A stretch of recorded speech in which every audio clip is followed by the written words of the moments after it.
around my story. I adore detective adventures and solving puzzles that others can't. I'm crazy about this. I love challenges and mysteries. I'm Ramon. But my father's nickname for me is Megamind. I'm 14 years old, and I'm typically ranked number 1 in my class every year. I have become famous for solving riddles. Many comers have tried to unseat me, but all have failed. I love to examine minute details. But let me get on with telling you my story. One hot summer, we had just finished our exams at school and were going on summer break. So I organized a trip to the beach with my friends. Beach weather is amazing. Clear skies, cool ocean breezes, sand, and sun. Just amazing. One day, before my beach trip, my mother handed me a letter from my grandmother. I was surprised and thought it was a little weird because Granny owned a hotel in the surrounding area nearby. It had wonderful views all around it. I had opened the letter, which read, "Dear Ramon, how are you? I hope you're enjoying your summer break. Would you mind spending a couple of days with me? I have a serious matter that I would like to discuss with you. Granny." Initially, I thought that it was probably some silly matter, but then my inner voice told me that it might be important. I was conflicted between going on my beach trip or visiting my granny. I decided to visit Granny first. She was family after all, so off I went. Though my grandmother lived in a beautiful area, the closer I got to the hotel, the more my inner voice was nagging me. When I arrived at the hotel, Granny was waiting for me. She smiled and hugged me. I had missed her so much. She had company. Raul, her maintenance man, and Malika, her housekeeper and assistant. There weren't any guests in the hotel at the time, and I asked her why. Her face changed, and she said that was what she wanted to speak to me about. So we went to her room to talk. She then proceeded to tell me that the hotel was haunted. "Haunted?" I exclaimed. "What makes you think that?" Granny said, "The hotel has evil spirits that frighten the guests at night." I didn't want to believe it, but I knew Granny was a rational person. I suspected there was more to this than meets the eye, so I decided to investigate this intriguing mystery. On my first night at the hotel, I waited until midnight. Then I lit a candle and walked through the halls of the hotel. There were photos on the wall, and I could hear whispering and the rustle of the leaves outside. It was a little spooky and unsettling, and made my blood run cold. Suddenly, I heard laughing on both sides of the hotel, and a shadow passed quickly in front of my eyes. Unnerved, I quickly returned to my room, where soon afterwards I heard something scratching on my door. I kept thinking to myself, I am not afraid. I am not afraid. Then the door began opening slowly. I saw a hand on the doorknob. Then the owner of the hand came into view. It was a cloaked, headless man holding a candle. I fainted. The next day, I woke up to find Granny and Malika standing beside me. Granny told me that I had been sleeping a long time. I asked what had happened, and they told me they heard me scream and came to my aid. When they found me, I was unconscious on the floor. At that moment, there was a knock on the door. It was Raul bringing me a drink. That was when I noticed something strange about Raul's face. It was emotionless. Then I glanced at his hands as I accepted the drink from him. That night, I again walked around the hotel. I found some steps at the end of a corridor that led to the basement. Down in the basement, I opened a maintenance door and found a tape recorder and a pile of clothes on a table. Suddenly, the lights went out. I was groping around in the dark and trying to find my way back when I heard the laughing again. Still, I continued stumbling ahead through the dark. I stepped on an electrical line and tore it off the wall. I returned to my room. My door opened slowly. I was hiding behind the door. I grabbed the loose electrical detonator and touched it to the doorknob. It was live, and I heard a grunt from the owner of the hand on the other side of the door as he or she was shocked. And I heard him or her fall to the floor. It took me a while to find the electrical panel, but I managed to get the lights back on. When I did, I found Raul laying unconscious on the floor next to the doorknob that I had electrified. I called Granny and Malika down to the basement. Granny asked what had happened. I replied, Granny, you really need to screen your employees better. Raul was your ghost. Granny looked shocked and asked me what made me think that. I explained that the hand on my drink today was the same hand I saw on the headless ghost that opened my hotel room door the night before. I also found tools, a tape recorder, and some ghost clothes down here in the basement. In addition, I found the earphones that had been placed around the hotel. Granny was shocked. Raul woke up about that time, and she grilled Raul. Why are you scaring all my guests away, Raul? He said, This hotel used to belong to my family, but you bought it from my grandfather. Well, I wanted it back. Please forgive me. Malika said, We have to call the police. But I said, No, wait, I have an idea. Let's renovate and reopen the hotel with a new name. The Haunted Hotel. Our advertising slogan will be, Spend a night in a haunted hotel. Raul can do his ghost thing with the whispers and the laughing. Why, he can even flicker the lights off and on at a random time once or twice a night just to give the hotel a spooky atmosphere. The idea proved to be a big hit. The haunted hotel attracted many tourists and Granny's business prospered. I had a nice holiday and still managed to fit in my trip to the beach on my summer break. Hello everyone, I'm Lauren. Did you ever wonder what it would be like to have your life completely destroyed by someone close to you? Ever thought about what you would do then?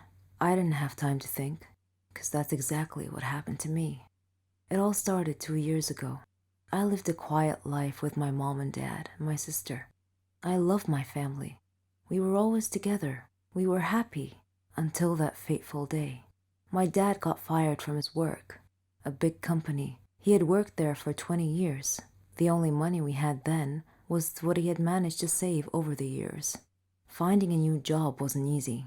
It was a hard time for all of us, especially my dad. He was becoming desperate. At times, he just sat there, quietly, deep in thought, and I rarely saw him smile since. One late night, we were still up waiting for him when he walked through the door. But something was different. He wasn't walking straight. It was the first time in my life seeing him drunk. I decided to take matters in my own hand. I started job hunting. I was lucky enough to find something suitable at a startup company. The pay was good enough, and the more I worked, the more I earned. I was trying my best to get our life back. I was giving it all I've got. My dad started asking me for money. I was more than happy to give him what he needed. I didn't even ask what it was for. Then he started asking for more. He came late almost every night, and he was never awake in the morning. It seemed like we hadn't talked together for ages. Then, money started disappearing from my purse. I got home from work one night. It had been a long day, and I was really tired. I put my bag in my room, and I went to the kitchen to find something to eat. I made myself a sandwich, then took it back to my room. But when I got to the door, I saw a shadow moving inside. I thought everyone was asleep, so I opened the door slightly and looked inside. I couldn't believe what I saw. My dad was standing over my bag, and my wallet was in his hand. He found no money in it, so he threw it on the bed and started going through my purse. At that moment, my mom came down the stairs. She had my dad's shirt in her hands and a small pack of white powder. I looked at her face. Her eyes were filled with tears. I tried to speak, but found nothing to say. My dad came out of my room. He saw us standing there. Suddenly, everything changed. He tore the shirt and the pack from my mom's hands. He was hysterical. He started breaking things around him. My mom and I were too scared to move. But then my sister came running down the stairs. He pulled her towards him and held a knife to her throat. He threatened to kill her if we didn't give him money. Without a moment's thought, I did what he asked. Things only got worse. Nothing was ever enough. He asked for more and more money, and if I refused, he'd get violent, beating up anyone in his path. I couldn't stand by and watch, so I would just give him what he wanted, until I decided enough was enough. He barged down the stairs one evening, and asked for all the money I've got. I told him we had expenses to pay, the rent, school fees, but none of it mattered to him. He asked me again for the money and threatened me if I didn't do what he asked. I refused. He hit me so hard that I crashed my head against the wall and fell to the floor, bleeding.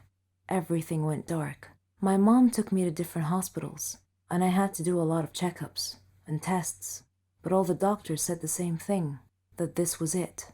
I was sentenced to live my life in darkness, never to see the light again. Bumping my head against the wall was one of the reasons, but apparently, my psychological state played a huge role in my recovery. The doctors suggested that I be taken to a psychiatrist. My dad felt sorry for what he had done to me. He quit the drugs and alcohol, tried to be proper, but it was because of him that I was in this state. I didn't know if I could ever find it in myself to forgive him. I was torn inside. He was my dad, but I couldn't forget what had happened. I stopped talking shortly after, and he left, disappearing from our lives. No one knew where he was or what he was doing. A year had passed, and he came home.